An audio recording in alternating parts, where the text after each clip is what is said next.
Amen. God bless po sa ating beloved preacher Al Villa. Tayong lahat magsama-samang manalangin mga minamahal. Praise Lord. Po dakilang Ama, Diyos na makapaling sa lahat, malapit ng Jesus. Magandang hapon po sa malapay noon, sa dalangin na minamahal. Inagalang na Pastor Willis Almeida. Narito kami lahat o Diyos, humingi ng kapatawaran sa tayong pagkukulang. Pagkakamali, sa mga kansupungan na hindi mo kinalugyan, Panginoon, patawarin mo kami. Linisin mo ang puso't isipan at marapatin mo kami sa pagkakatipon na ito. Lalong-lalong na sa banal na hapunan mamaya o Diyos.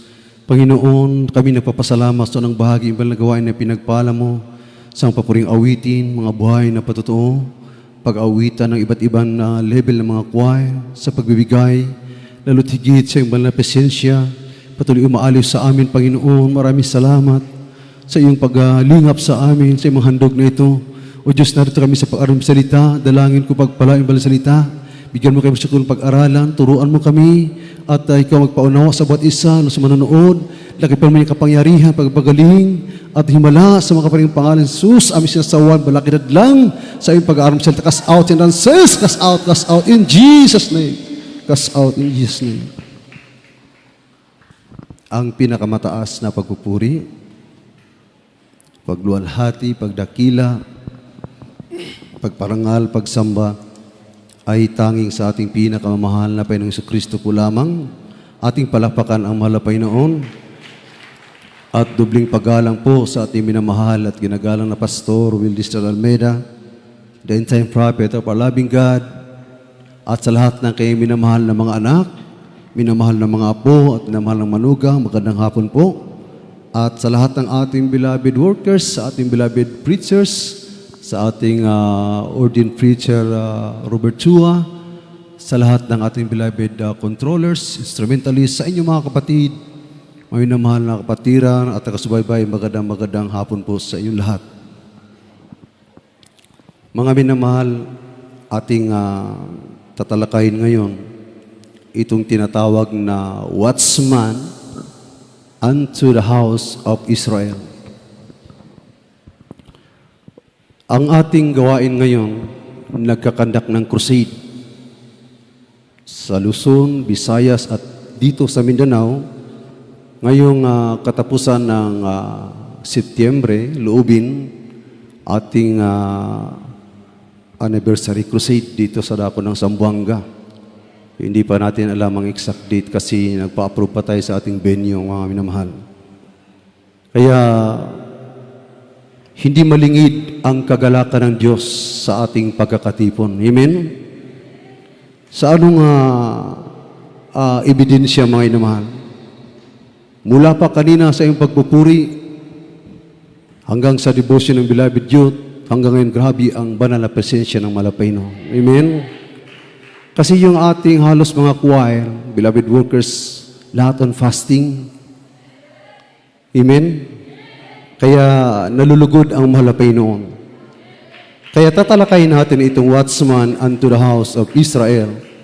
Pag sinabing watchman, that is the lookout and keep watch properly with regular patrol. Meron siyang regular surveillance as a prophet of God, yung mga inutusan na itinalaga ng Diyos bilang tagapagbantay. Pag sinabing house of Israel, that is special chosen of God or the true church of the living God. Amen? Kasi maraming watchman ngayon. So kung sasabihin lang nating watchman, marami, iba't ibang kongregasyon, sila ay mga watchman din. Pero ang tanong kung sila ay itinalaga ba ng Diyos. Amen? Ang pagtatalaga ng Diyos ay may mga ebidensya. Kahit sa ating mga beloved youth choir lang kanina nagpupuri doon sa kanilang devotion, grabing moving ng Holy Spirit. Sabi ko nga, walang tinatahangi ang Diyos. Amen? Kung tayo masikap na sumusunod. Basahin natin sa aklat ng Ezekiel, Kabanata 32, ang talata 1 hanggang 9. Amen, peace to the Lord. Dito po sa aklat ng Ezekiel at ang kabanata ay 33 at ang talata ay 1 hanggang 9. At ang salita ng Panginoon ay dumating sa akin at nagsasabi, Anak ng tao, salitain mo sa mga anak ng iyong bayan at sabihin mo sa kanila, pagka ang aking dinala ang tabak sa lupain, kung ang bayan ng lupain ay kumukuha ng isang lalaki sa gitna nila at ilagay na pinakabantay nila. Kung pagkakita niya ng tabak na dumarating sa lupain, kanyang hipa ng pakpak at magbigay alam sa bayan. Sino man ngang makarinig ng tunog ng pakakak ay hindi pinansin kung ang tabak ay dumating at dalhin siya. Ang kanyang dugo ay mapapa sa kanyang sariling ulo. Narinig niya ang tunog ng pakakak at hindi pinansin. Ang kanyang dugo ay sasa kanya, sapagkat kung siya'y pumansin ay kanyang nailigtas, sana ang kanyang buhay. Ngunit kung makita ng bantay na dumarating ang tabak at hindi humihip ng pakakak at ang bayan ay hindi mapagbigyang alam at ang tabak ay dumating at maghiwalay ng sinuman mula sa gitna nila, siya'y nahiwalay sa kanyang kasamaan. Ngunit ang kanyang dugo ay sisiyasatin ko sa kamay ng bantay. Sa gayoy, ikaw, anak ng tao, ay inilagay ko na ang bantay ng sambahayan ni Israel, kaya't dinggin mo ang salita ng aking bibig at magbigay alam ka sa kanila sa ganang akin. Pagka aking sinabi sa masama o masamang tao, ikaw ay walang pagsalang mamamatay at ikaw ay hindi nagsasalita upang magbigay alam sa masama ng kanyang lakad. Ang masamang yaon ay mamamatay sa kanyang kasamaan. Ngunit ang kanyang dugo ay sisiyasatin ko sa iyong kamay. Last verse, gayon may kung ang iyong bigyang alam ang masama ng kanyang lakad upang humiwalay, ay hindi niya hinihiwalayan ang kanyang lakad. Mamamatay siya sa kanyang kasamaan, ngunit iniligtas mo ang kanyang kaluluwa. Amen. Amen. Ang iyong kaluluwa, hindi po yun. Dito mga kabatid, kinausap ng malapay noon si Ezekiel. Sabi niya, ang salita ng Panginoon ay dumating na nagsasabi, anak, salitain mo sa bayan at sabihin mo sa kanila, pag aking dinala ang tabak. Merong tabak na ipapadala ng Diyos sa mga tao. At alam na natin ang dahilan. Ito'y dahil sa kasalanan. Amen? So kung sabihin natin sa Israel, ito po'y tumutukoy sa mga hinirang ng Diyos, mga mananampalataya. Kaya ang hirang dito na bantay bilang propeta ay si Ezekiel. Siya po yung prophet dito mga kapatid.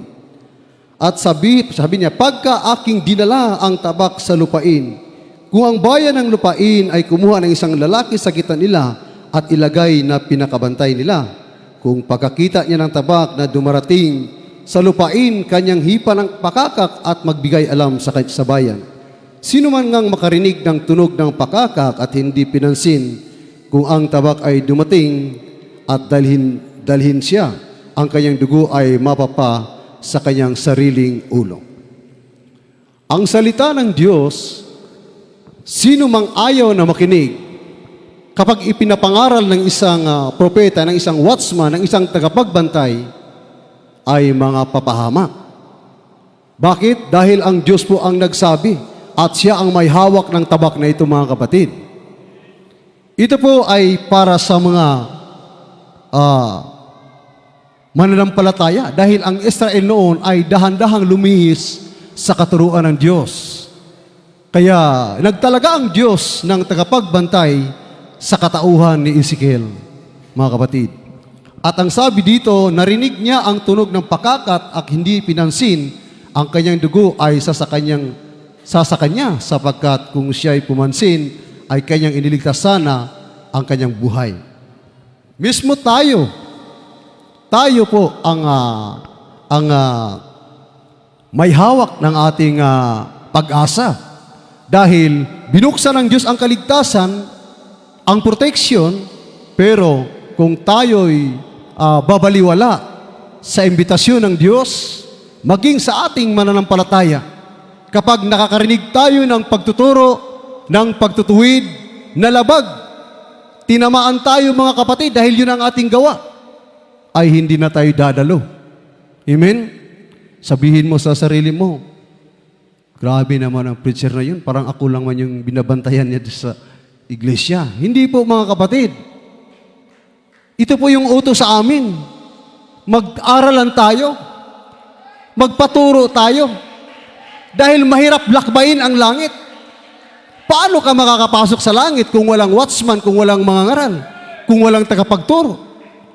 Hindi naman gawa-gawa namin ang salita na ito, kundi ito'y nakasulat sa banal na kasulatan. Dahil maingat namin itong ipinapangaral, kalakip ang kapangyarihan ng Diyos upang tayo ay magmamana ng buhay na walang hanggan. Ngayon, kung hindi kami maingat, basta-basta na lang kaming magbitiw rito ng nakakasakit, hindi pwede yun. Basihan pa rin natin yung banal na kasulatan. Amen? Kasi ang tao ay makakalimutin. Sabi niya ito, kung hindi mo bigyang pansin, pag pinatunog ng tagapagbantay ang pakakak, ang trompeta is refers to the words of God, symbolized as the word of God. Amen? Pag hindi mo yung pinapahalagahan at natisod ka sa pangangaral dito, hindi ka dumalo, sinong lugi? Di ba? Tayo ang lugi, mga kapatid. Dahil hindi mo tinanggap yung kamalian mo. Ayaw mong magpaturo sa mahal na Panginoon. Kaya yun ang sabi ng mahal na Panginoon kay Propeta Ezekias. Kung ang mga taong yan ay hindi makinig sa iyo pag oras na hinudyatan mo, hinipan mo ang pakakak na yan, sila nga'y mamamatay, maliligo sila ng kanilang sariling dugo. Kaya, ang sabi dito sa 6, ngunit, kung makita ng bantay na dumarating ang tabak at hindi humihip ng pakakak at ang bayan ay hindi napagbigyang alam at ang tabak ay dumating at maghiwalay ng sinuman mula sa gitna nila, siya ay nahiwalay sa kanyang kasamaan, ngunit ang kanyang dugo ay siyasatin ko sa kamay ng bantay. O dito mo mapapansin kung gaano kabigat ang tungkulin ng isang bantay, ng isang mangangaral, ng isang propeta. Kaya pala, grabing pagpapahalaga ng propeta ng Diyos sa ebanghelyo ng kaligtasan. Maging ang kanyang buhay, maging ang kanyang pamilya, halos mapabayaanan niya, mga kapatid. May pangaral lang niya ang salita ng Diyos. May parating lang niya sa atin. Dahil sisingilin pala ng Panginoon sa kanyang mga kamay pag hindi niya ipangaral ang kaligtasan. Ngayon, kung hindi kami magturo, mga kapatid, sisingilin kami ng malapay noon. Amen? Kaya kailangan nating magpatuwid, marunong tayong tumanggap. Dahil mahirap pasukin ang langit. Sabihin ba ng Panginoon, kahit gumagawa ka ng kalikuan, bihira ka lang dadalo, pagdating dito matitisod ka, makapagbiti ka pa ng hindi maganda sa mga mangangaral, tapos gusto mong pumunta ng langit? Hindi pwede yun. Amen? Kaya dito tinuruan tayo. Ang salita ng Diyos ang nagpapadalisay sa atin. Pinoproseso ka ng ebanghelyo ng kaligtasan dahil patuloy ito hinipa ng propeta ng Diyos. At ngayon bilang extension ang mga mangangaral sa lahat ng kinasasakupan ng Jesus Miracle Crusade. Saan mang dako, mga kapatid ko, ipinapaabot, ipinapangaral ang ebanghelyo, kalakip ang kapangyarihan ng Diyos. Dahil yun ang tungkulin ng mangangaral, ng tagapagbantay. Ang sabi sa 7, sa kayo'y ikaw anak ng tao, ay inilagay ko na bantay sa sambahayan ng Israel. Kaya't dinggin mo ang salita sa aking bibig, at magbigay alam ka sa kanila sa kanang akin. Pagka ang aking sinabi sa masama, o masamang tao, ikaw ay walang pagsalang mamatay, at ikaw ay hindi nagsasalita upang magbigay alam sa masama ng kanyang lakad. Ang masamang yaon ay mamamatay sa kanyang kasamaan, ngunit ang kanyang dugo ay sisiyasatin ko sa iyo kamay. Meron pa. Kapag ang isang tao, ito sa mananampalataya ito sa Israel, kapag hindi pinaalalahanan ng isang watchman, ng isang tagapagbantay, at sasabihin ng Panginoon, mamamatay ang taong yan. Ang Diyos ang nagsabi ha, mamamatay ang taong yan dahil sa kanyang kasalanan. At sabi ng Diyos sa kanyang bantay, pag hindi ka magsalita sa kanya, para siya ay makarinig ng salita ng Diyos, sisiyasatin ko uli sa iyong mga kamay ang dugo ng taong yan. Kaya kahit ang tao, mga kapatid, ay papatay na sana ng Diyos, at ito'y mapangaralan, makarinig ng Ibanghilyo at magpaunlak, bubuhayin pa rin siya ng Panginoon. Ito po ang opposite definition ng kamatayan pag hindi makinig. Kaya hindi po pala ang Diyos huhusga sa mga taong buhay. Dahil ang judgments ay para sa mga patay.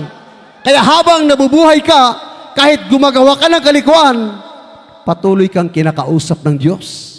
Sa pamamagitan ng pagpapaalala ng mga watchman, ng mga bantay, ng mga mangangaral ng salita ng Diyos. Dahil bawat isa sa atin, tayo lang ang nakakaalam ng ating ginagawa. Amen? Higit sa lahat ang Diyos. Kaya kung may pangangaral dito, tatamaan tayo, tanggapin natin. Kasi kung malugod nating tanggapin, maaari ding malugod ang Diyos at ililigtas ka sa kamatayan, sabi ng Panginoon. Pero pag hindi ka makinig, dahil nasaktan ka, dahil totoo nga ang ginagawa ko, sabi ng Panginoon, hindi ko sisiyasatin sa iyong kamay. Ang taong yan ay walang pagsalang, siya ay mamamatay. Amen? Kaya napakahalaga na ating ipamuhay at pansinin lagi ang pangaral ng propeta ng Diyos. Hindi lamang sa inyo, maging sa amin. Sabi ng banal na kasulatan, habang nangangaral ka, mismo sarili mo ay tinuturuan mo. Amen? Ibig sabihin, lalo kang gumagana, lalo kang nag-i-invest ng karunungan, marami kang matutunan, lalalim at lalalim ang pundasyon ng iyong pananampalataya sa pamamagitan ng iyong pagsisiga, sa pamamagitan ng iyong pangaral, sa pamamagitan ng iyong pagtuturo. Dahil ang mga ngaral ay patuloy na sumasaliksik, inaalam ang katuwiran ng Diyos sa pamamagitan sa pagbasa sa kanyang banal na salita. At kung may matuklasan kami na napakaganda at ito'y totoo at ito'y pangako ng Diyos, galak na galak din kami na ipahayag sa inyo at ipaalam sa inyo. Dahil sabi ng Panginoon, magturuan kayo, mag-aralan kayo, upang tayo magiging lalong matalino, upang tayo lalong maalam, hindi tayo madaya ng kaaway, mga kapatid. Pero kung hindi tayo, walang bahala lang tayo, hindi natin bigyang pansin, sabi ng Panginoon, mapapahamak tayo, mga kapatid. Ngayon, kung halimbawa, sa isang hukbo ng bansa, sila'y sasalakay para sa digmaan o kaya sila'y sasalakayin. Kung ikaw ang bantay bilang hukbo ng ating sandatahan sa bayang ito, ano ang gagawin mo? Di ba double alert ka? Be vigilant for any possible threats from the enemy? Di ba? Di ba magmatsyag ka buong magdamag? Gagawin mo yun? Mailigtas mo lang yung bayan. Ngayon kung hindi ka magbantay at mamamatay yung mga taong bayan, kalakip yung iyong mga mahal sa buhay, ano kaya ang madarama mo? Di ba mapasakit?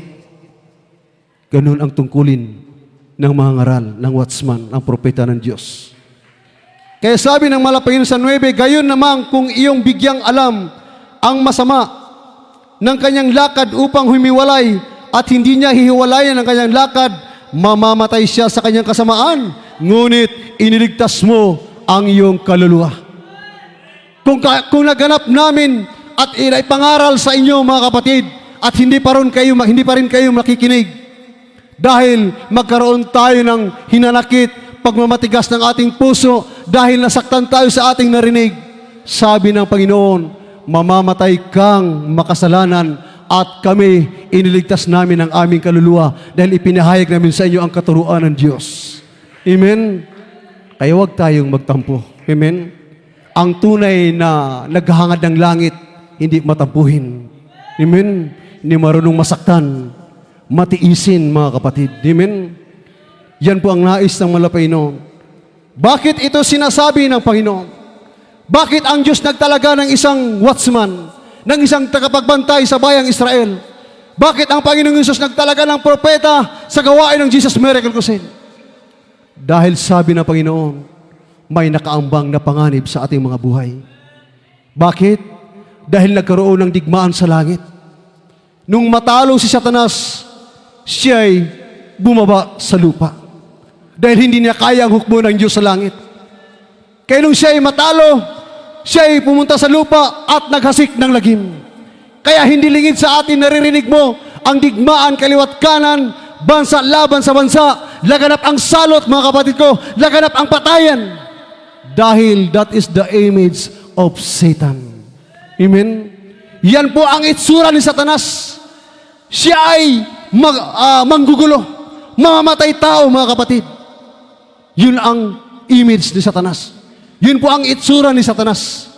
Ngayon, kung walang magpapagamit at lahat ay nakakilala sa Diyos, hindi mo makikita ang itsura ni Satanas sa pamagitan ng masamang gawa.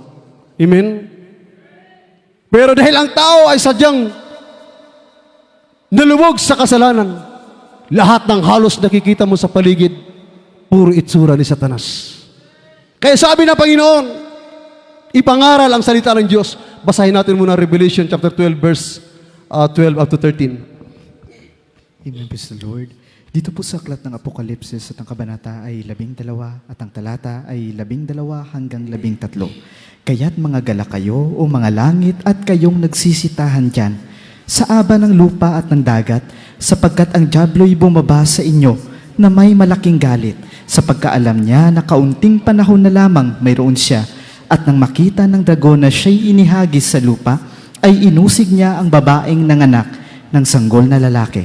Amen. Amen. God bless you mga kapatid. Purihin ka mula pa sa Kristo sa pagkabasa sa mga salita. Anong sabi? Nung siya'y matalo, inihagis sa lupa. At anong dala niya? Yung galit niya mga kapatid. Matinding galit.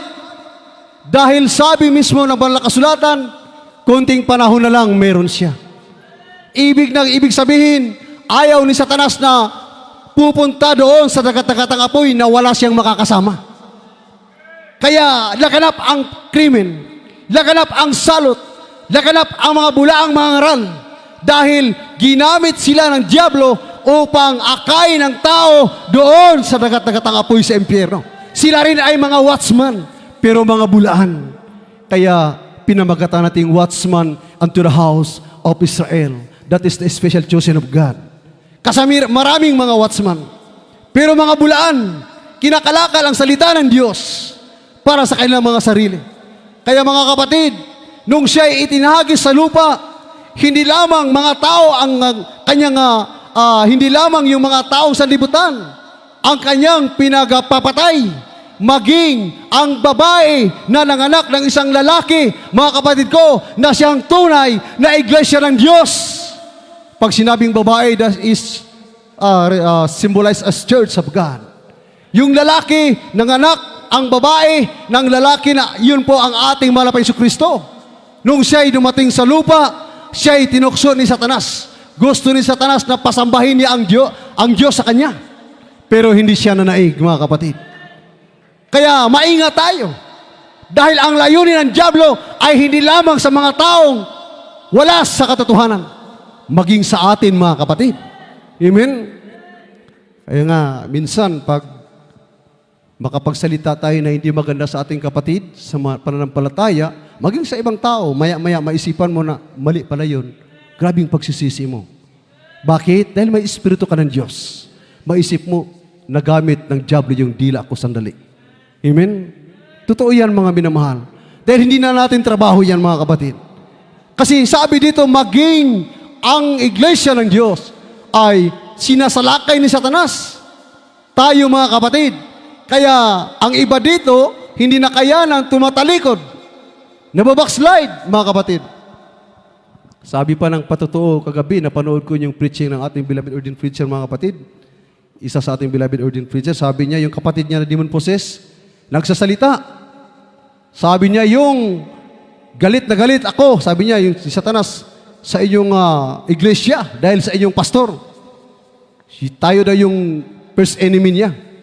At sabi pa niya, alam niyo ba, na bawat tumatalikod sa inyo ay akin. Amen. Bawat backslide pala ng Kristiyano, sasaluin tayo kaagad ni Satanas. Kaya delikado, mga kapatid. Hindi dahilan ang katitisuran. Amen. Sabi pa nga, we need to keep our eyes on Jesus alone. Amen. Tanging kay Jesus lang tayo tututok. Wag not in the storm.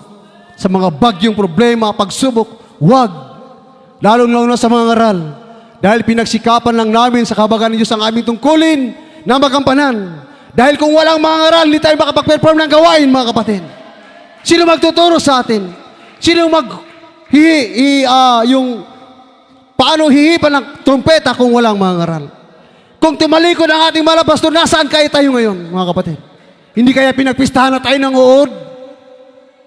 Kaya, wala tayong dapat isipin kahit sino mga ngaral. Kung may mga ngaral man na narinig natin na hindi parang nagkulang ng discussion o kaalaman, ipanalangin natin. Amen? Ipag-pray natin, mga kapatid. Tingnan ninyo, wala nang preacher sa Cebu pumupunta dito dahil napakalawak ng gawain sa Cebu. Hindi na kaya nila doon. Tapos pupunta ba dito? O kami na lang, mga part-time. Kasi wala man. So pagtiisan nyo na lang kami. Amen? Importante, mga kapatid, meron tayong pagsalusaluhan ng kabutihan ng Diyos. Amen? Nananatili pa rin tayo sa presensya ng Diyos. Kaya, sabi ng Panginoon, hipan ninyo ang trompeta. Ipangaral niyo ang aking salita dahil may malaking nakaambang panganib sa inyong mga buhay. Ibig sabihin, ang Diyos ay patuloy na nagmamalasakit sa bawat isa sa atin. Ayaw niya na may isa sa atin, maging ang mga taong hindi nakakilala sa Diyos, bubulosok doon sa dagat-dagat ang apoy. Ayaw ng malapay noon. Basahin natin ang Marcos 16:18, mga kapatid. 16, versikulo 15 hanggang 18. Amen, praise the Lord. Dito po sa aklat ng Marcos sa kabanata ay 16 at ang talata ay 15 hanggang 18. At sinabi niya sa kanila, magsiayon kayo sa buong sanlibutan at inyong ipangaral ang ebanghelyo sa lahat ng kinapal. Ang sumasampalataya at mabautismuhan ay maliligtas, datapwat ang hindi sumasampalataya ay parurusahan, at lalakip ang mga tandang ito ay magsisisampalataya. Mangagpapalabas sila ng mga demonyo sa aking pangalan, mangagsasalita sila ng mga bagong wika.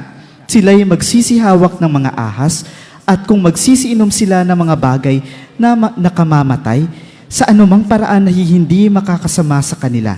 Ipapatong nila ang kanilang mga kamay sa mga may sakit, at sila'y magsisigaling. Amen. Amen. God bless you, mga kapatid.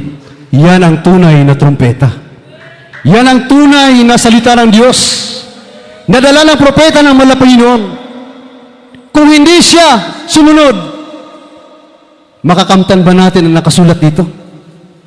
Ang mga nagsitanggap ng bautismo ay maliligtas. Nagsigaling ang karamdaman. Ang iba, nakakainom ng lason. Iniingatan ng Panginoon. Nakasulat dito. At ang ating mga kamay ipapatong sa mga may karamdaman, sila'y nagsisigaling. Nakasulat dito. Bakit? Dahil ang tunay na dala ng Diyos ay ang ebanghelyo ng kaligtasan. Hindi kagaya ng iba. Tunay siya na tagapagbantay ng iglesia ng Diyos, mga kapatid.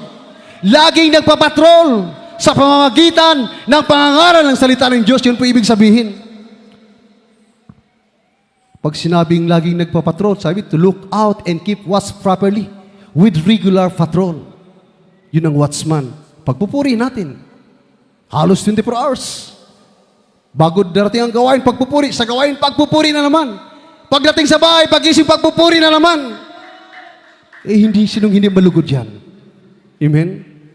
Lalong-lalo na ngayon, lahat tayo. Gusto na nating kumain. Amen? Pero, ibinigay natin para sa kaluluwa natin ng Diyos. Ang lahat para sa Diyos. Hindi para sa atin, mga kapatid.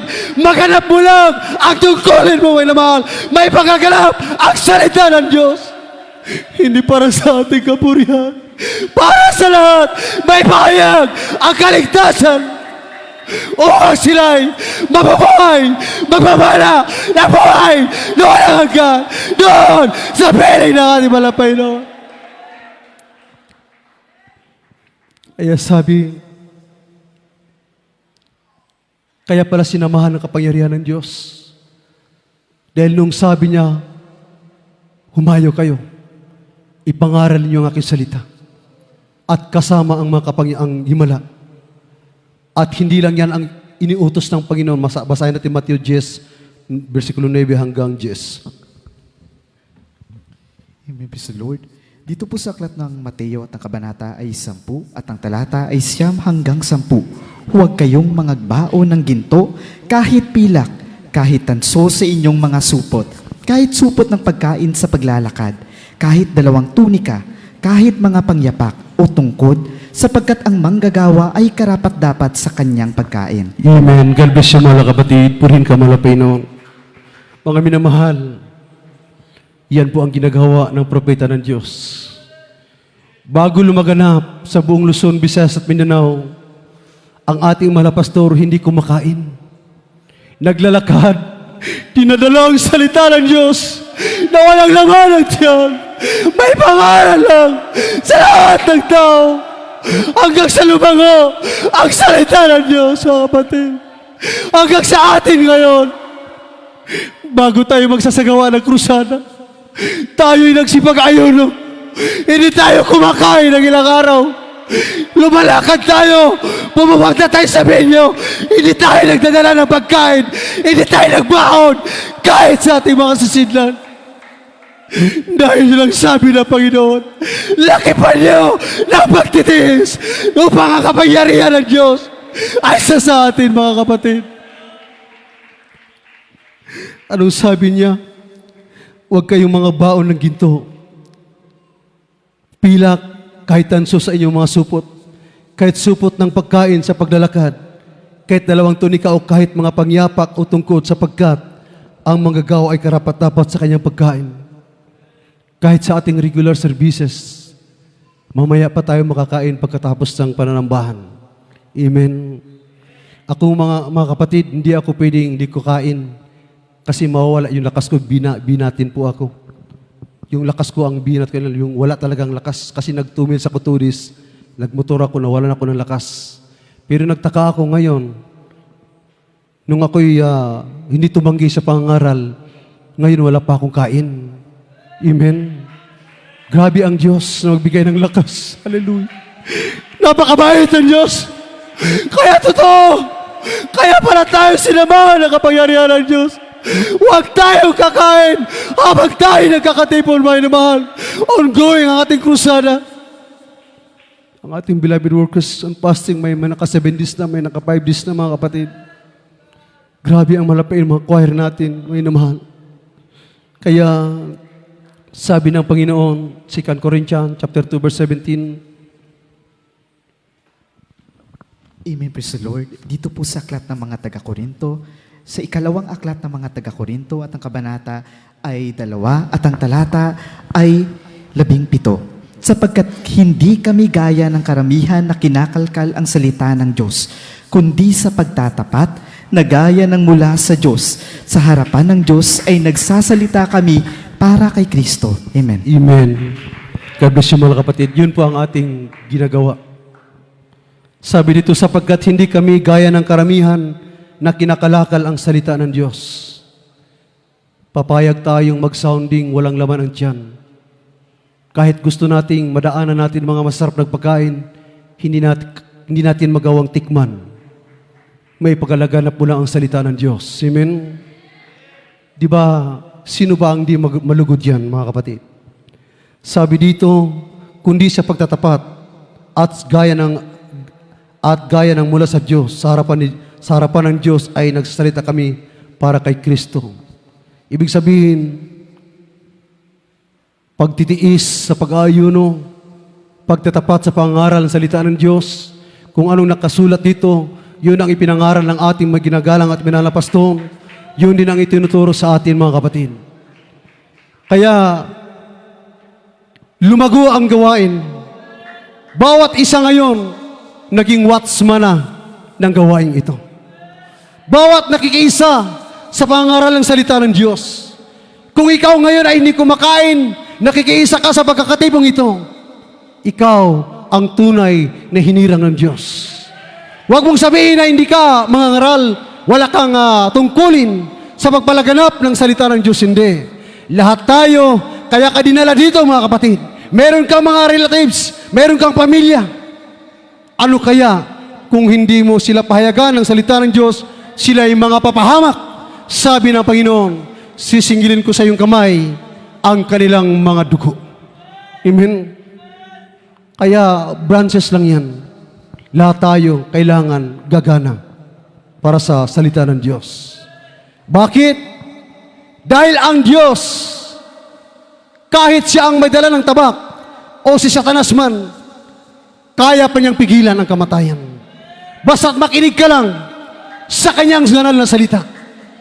Pero kung hindi ka makinig, ang kaligtasan ay sasara para sa iyo. At doon bubukas ang pintuan ng dagat-dagatang apoy at sasaluin ka, mga kapatid, upang itapon ka doon. Bakit? Ezekiel chapter 33 verse 11 at sundan natin sa Proverbs chapter 2 verse 8. Maganda rin yung mga awit at manugtog. Amen, praise the Lord. Dito po sa aklat ng Ezekiel at ang kabanata ay 33 at ang talata ay 11. Sabihin mo sa kanila, buhay ako, sabi ng Panginoong Diyos. Wala akong kasayahan sa kamatayan ng masama, kundi ang masama ay humiwalay sa kanyang lakad at mabuhay. Manumbalik kayo na mula sa inyong masasamang lakad, sapagkat bakit kayo mga mamamatay, o sangbahayang ni Israel?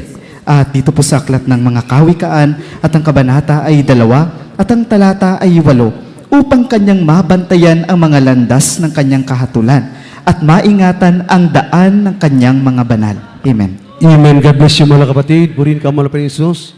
Anong sabi sa 11 ng Ezekiel 33? Sabihin mo sa kanila, buhay ako, sabi ng Panginoon Diyos. Wala akong kasayahan sa kamatayan ng masama, kundi ang masama ay humiwalay sa kanyang lakad at mabuhay.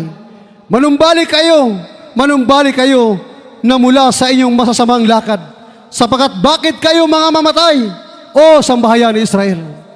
Grabe ang pag-ibig ng Diyos. Kaya kung hindi natin ipangaral, mga kapatid, ang kaligtasan, kung hindi tayo magkukursada, ang dyablo ngayon ay 24 hours na humahanap ng masisila. Kaya araw-araw, maraming nangamamatay kahit sa ang sulok ng daigdig. Ito na, lalong-lalo na itong giyera, mga kapatid. Kawawa sila, mga minamahal. Sabi ng Panginoon, hindi ako masaya sa kamatayan ng mga masasama. Kaya manumbalik kayo. O Israel, bakit kayo mga mamatay? Manumbalik kayo sa akin. Ibig sabihin, malawak ang pagpapahinuhod ng Diyos. Amen? Napakalaking daanan para sa pagnunumbalik sa paanan ng malapahinoon. Kaya, huwag din tayong magkumpiyansa, tayong mga nasa totoong paglilingkod na. Bakit ito ibig ng Diyos na ang lahat ay makapanumbalik? Anong sabi sa Proverbs, mga kapatid? Upang maingatan niya ang daan papunta sa paghukom. Upang maingatan niya ang daan sa paghukom at ang buhay ng kanyang mga banal. Ibig sabihin, mga kapatid, basahin ko ulit, Proverbs 2:8. Upang kanyang mabantayan ang mga landas ng kahatulan. Pag sinabing kahatulan, that is judgment, mga kapatid. Ayaw ng Diyos na ikaw ay mahusgahan doon sa dagat-dagatang apoy. Gusto ng Diyos, maingatan kang buhay habang ikay naglilingkod. Higit sa lahat, buhay na walang hanggan, may naman. Sabi niya sa huling talata, at maingatan ang daan ng kanyang mga banal. Isipin mo, kapatid, kung wala ka dito, saan ka na kaya ngayon? Hindi ka kaya patay. Wala na mga minamahal. Pero dahil sa pagsunod ng propeta ng Diyos, nandito tayo ngayon. Kahit paika-ika ka, kahit minsan nadarapa ka, may karamdaman ka, buhay ka pa rin. Buhay ka pa rin. Nagpupuri, nagluwalhati sa Diyos. May lakas ka pa rin. Nag-aayon, no, mga minamahal. Naihandog mo pa rin ang sarili mo sa Diyos. Bilangay buhay. Tawagin na pa kayo, no? Ang Diyos ang ating lakas. Mamatay na sana tayo, pero binuhay tayo ng Diyos dahil sa intimisasyon natin sa salita ng Diyos.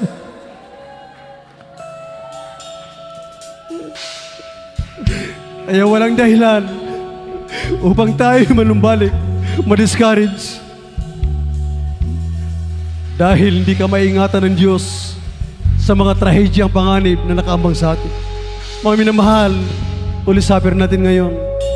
Tayong lahat magkaisa, awitan natin ang Diyos. Saan mo man dalhin ang buhay ko, di ako Tungkulin natin lahat yan mga kapatid. siyo. Isipin mo sarili mo ngayon. Sa buhay ko, ako'y susunod sa'yo. Alam ko ang aking tatahanin, di mo madali aking susundin. Alam kong ika'y naghihintay sa akin, pagpapahingayo sa ibig. Pagpapahingayo sa ibig. O sasabihin Hallelujah! ang kabutihan mo, ikaw ang Diyos na di nagpapabayaan mula pa sa simula. Sa'yo'y nakita ko buhay na pag-asa, at ako ngayon may buhay na walang hanggan. At ako ngayon may buhay na walang hanggan. Sasabihin mo ang aking susundin, lahat ng iyong pagkabalagi. Akin itong pagyayamanin, pagkat mahal ka sa akin. Oh Jesus, mahal ka sa akin. Oh, sasabihin ko ang kabutihan mo, ikaw ang Diyos na di nagpapabayaan mula pa sa simula. Sa'yo'y nakita ko buhay na pag-asa, at ako ay may buhay na walang hanggan. At ako ay may buhay na walang hanggan. Sasabihin mo ang aking susundin, lahat ng iyong mga palagi. Akin itong pagyayamanin, pagkamahal na sa akin. Oh Jesus, mahal na sa akin. Masasabihin ko ang kabutihan mo, ikaw ang Diyos na di nagpapabayaan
Minamahal, Holy Supper natin ngayon. Sikapin po natin mga kapatid na siguraduhin natin na tayo po ay nakapaghandog ng buong buo sa Malapainom. Sapagkat sabi ng Corinthians chapter 1 verse 27, kahit ang sino mang kumain ng tinapay o uminom sa saro ng Panginoon na di nararapat ay magkakasala sa katawan at dugo ng Panginoon. Datapat siya sa atin ng tao kanyang sarili at saka kumain ng tinapay at uminom sa saro. Sapagkat ang kumakain at uminom ay kumakain at uminom ng hatol sa kanyang sarili kung hindi niya kinikilala ang katawan ng Panginoon. Dahil dito'y marami sa inyo ang mahihina at mga masasakitin at hindi kakaunti ang tutulog. Ito mga minamahal, mapanganib pala ito. Kung lagi tayong gumagawa ng kasalanan, tapos parang pretending lang yung ating pagsisisi, tapos nakikisalo tayo po mismo ang humahatol sa ating sarili. Kasi banal po ito mga kapatid. Yung kamatayan niya sa krus ng Kalbaryo, hindi pwedeng apak-apakan lang ng tao. Amen? Kaya sabi dito, sapagkat sa tuwing kanin ninyo ang tinapay na ito at inumin ninyo ang saro ay inihayag ninyo ang pagkamatay ng Panginoon hanggang sa dumating siya. Ibig sabihin, kung paano mo ginalang, sinunod o nirespeto ang kanyang pagkamatay hanggang sa kanyang pagkamatay sa krus, hanggang sa kanyang pagbabalik, ganun pa rin ang gagawin mo. Huwag kang humiwalay. Kaya sabi dito, hindi kakaunti ang mga tutulog. Kaya pala may mga masasakitin sa atin dahil hindi po tayo perpekto. Nagkakamali po tayo. Yung iba, talagang hindi nakayanan ng mga kahinaan, sila'y kinukuha ng malapayno, sila'y nangatutulog. Ibig sabihin, hindi rin sila patay. Pag sinabing tulog, maganda yung kanilang pagpanaw at ngayon nasa piling sila ng malapayno. Kaya mga inaman sa mga oras na ito, tayong lahat ay manalangin. Manalangin pagsisisi. Hallelujah!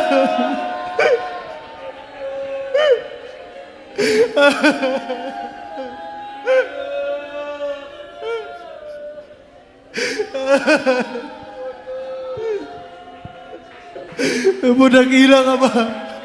Diyos na makapangyarihan sa lahat. Malapan ng Jesus. Magandang hapon sa iyo.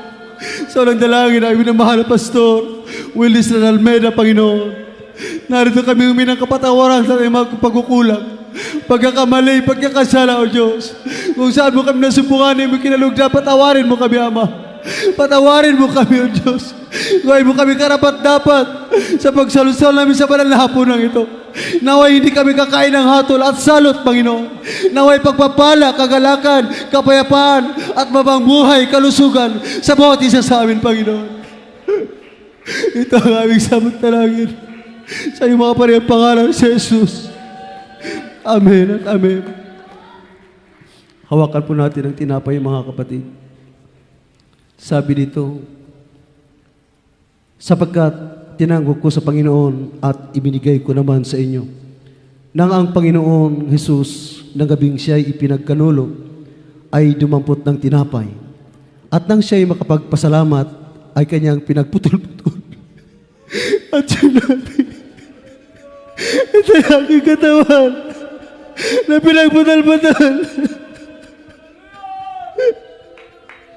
Dahil sa inyo, gawin ninyo ito sa pag-alala sa akin. Kaya hindi po natin ang inaman.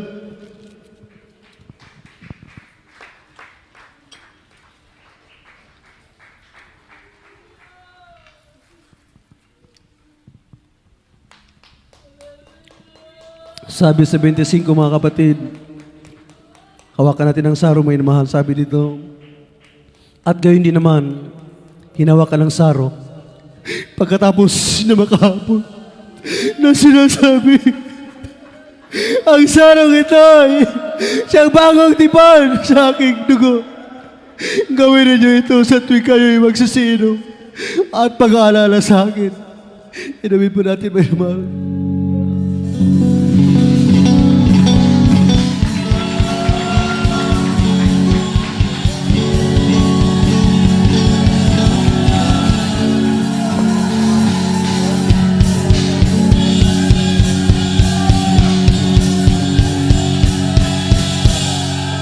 Yan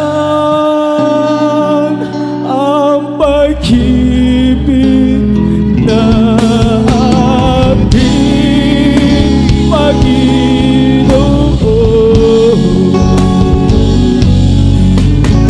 Siya'y napagay. Hallelujah!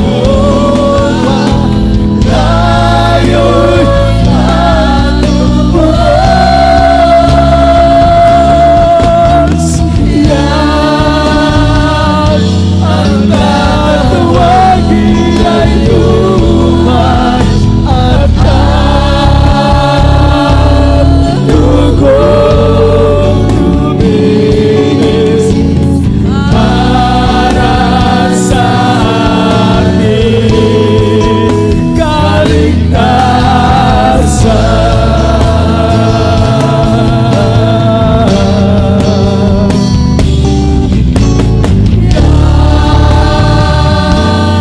Ang pag-ibig ng ating Panginoon.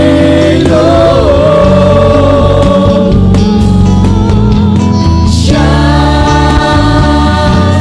namatay upang tayo'y matubos. Yan ang kalawang inuman at ang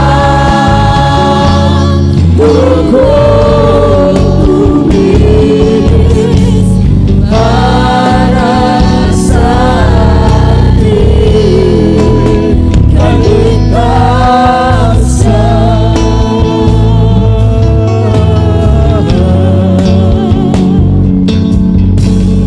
Para sa ating kaligtasan.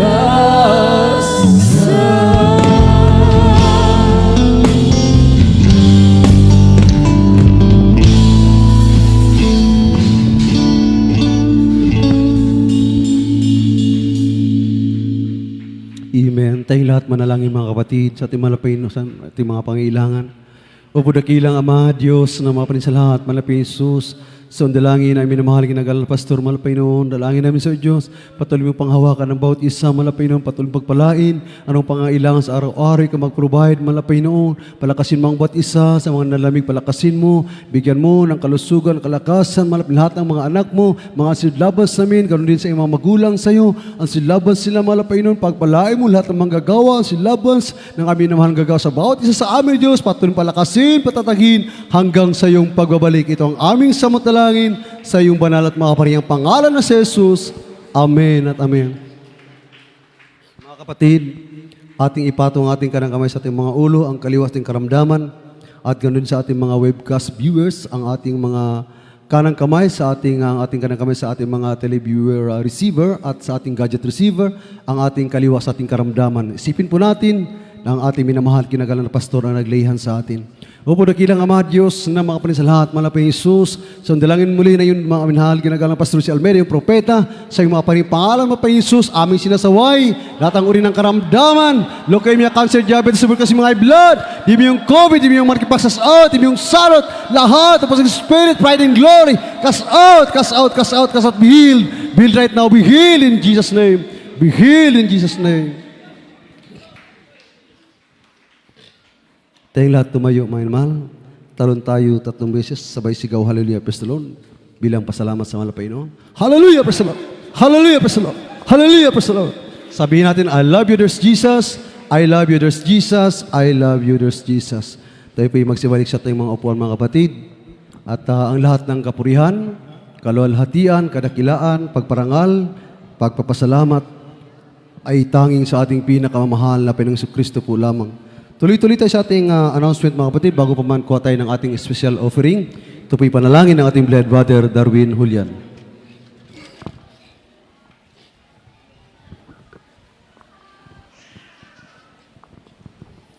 Inipasol tayo po sa masamang manalangin. O padakilang Diyos, magkaparingang pangalan Jesus. Suna pa rin po, dalangin ginagalang mapasu Israel na Malpinon, magandang hapon po sa iyo Malpin, narito ang ibagi pagbigay special po Malpinon, ikaw magpalat ng oras amin mga kapatiran na walang sawa sumusuporta sa banal gawain itong oras Malpinon na special bigay sa iyong banal gawain Malpinon, pagpalain mo sila lahat aming magkapatiran na walang sawa sumusuporta at aming at aming magkapatiran na walang ibigay dahil sa kuwala Malpainon, ikaw mo din magpala Malpainon, bigyan mo trabaho, hanap buhay, negosyo, ano man hinanap niya Malpainon mga trabaho, bigyan mo Malpainon para may tulong siya ba na gawain itong oras Malpainon. Pagpalain mo din kami Malpainon sa physical, financial, higit po sa spiritual, napagpala in the mighty name of Jesus. Praise the Lord. Amen. Amen. Amen. God bless you mga kapatid, blood brother Darwin Julian. May namahal ang ating announcement po, tuloy-tuloy ang ating pagkakatipon sa lugar na ito mga kapatid. Ang ating pananabahan sa araw ng Miyerkules, Biyernes at Linggo. Sa araw ng Miyerkules, alas 3 hanggang alas 7 ng gabi. At sa araw po ng Biyernes, alas 3 na po yan hanggang alas 8 ng gabi. Para yung mga nag-aral, may trabaho, makahabol pa kayo mga kapatid. Alas 3 hanggang alas 8 ng gabi, ihahatid po ang ating mga kapatiran pag uwian na mga minamahal. Yan po sa araw ng Biyernes mga kapatid. At sa ganitong araw, Linggo, alas 10 hanggang alas 3 ng hapon. At ang ating Jesus Miracle Hour, at Lunes po yan hanggang Huwebes, alas 7 hanggang alas 8 mga kapatid.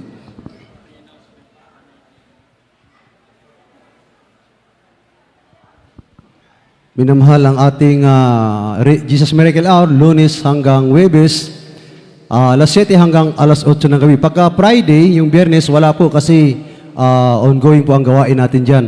So, babalik tayo ng Sabado, alas 7 hanggang alas 8 pa rin. Tuloy na yan sa Linggo. O ang ating gawain, kung mag-umpisa tayo, lagay natin sa Sabado hanggang Huwebes. So, wala na yung Friday mga kapatid. At huwag tayong mag-absent mga inamahal kung sino yung available na mag-ayuno, mag-alay po tayo ng ayuno mga kapatid para sa ating incoming crusade church anniversary natin. Mga kapatid, huwag po tayong makiisa po tayo sa gawain ng Malapayun. Mag-alay po ng ayuno kahit 3 araw lang. Mga minahal, napakalaking ambag yan. Amen? Kaya kailangan natin yan, ma-restore yung ating spiritual mga kapatid. At sa lahat po ng ating beloved Finest and Youth Choir, mayroon po kayong meeting right after the service. Magpaiwan po kayo. Youth and Finest Choir. Mayroon po kayong meeting pagkatapos ng ating closing prayer. At meron tayong lay hands. Lumapit lang sa unahan. Kung sino yung pa-council, lapit lang kayo sa mga sister information sa ating bilang mga preachers, mga kapatid. At tayo pwede ako sa ating pansamantalang paghiwalay. Ito'y panalangin ng ating beloved brother Aljo Dugos, mga kapatid. Siya po ang manalangin. Nariyan po ating mga kapatid. Ating beloved brother Aljo Dugos. Tayong lahat pagsama-sama ng mahal. Tayo po yung manalangin mag-isa man lang mga hallelujah, hallelujah. O dakilang magpapalang Diyos, mapangyarihan sa lahat, malapang Isus, ito kami, ako sa aming pagtatapos sa aming banal gawain, malapang Isus, pinapasalamatan ka namin, malapang Isus, sa matagumpay na banal gawain sa araw nito, sa aming Holy Supper, malapang Isus, simula sa joyful song, solemn song, so, mga patotoo ng mga kapatiran, malapang Isus, sa pagbibigay, malapang sa higit sa lahat, sa banal na salita namin napakinggan sa araw nito, malapang Isus. At malapang Isus, napalangin namin malapang Isus sa kanya-kanyang pag-uwi ng mga kapatiran. Ikaw po magabay sa bawat isa upang sila po ay makarating na maluhat sa kanya-kanyang mga tahanan. At muli niyo po kami ibalik sa sunod na malagawain upang sama-sama ka namin purihin, sambahin sa espiritu at katotohanan. Ito aming samot dalangin sa matamis at makapangyarihang pangalan ni Jesus.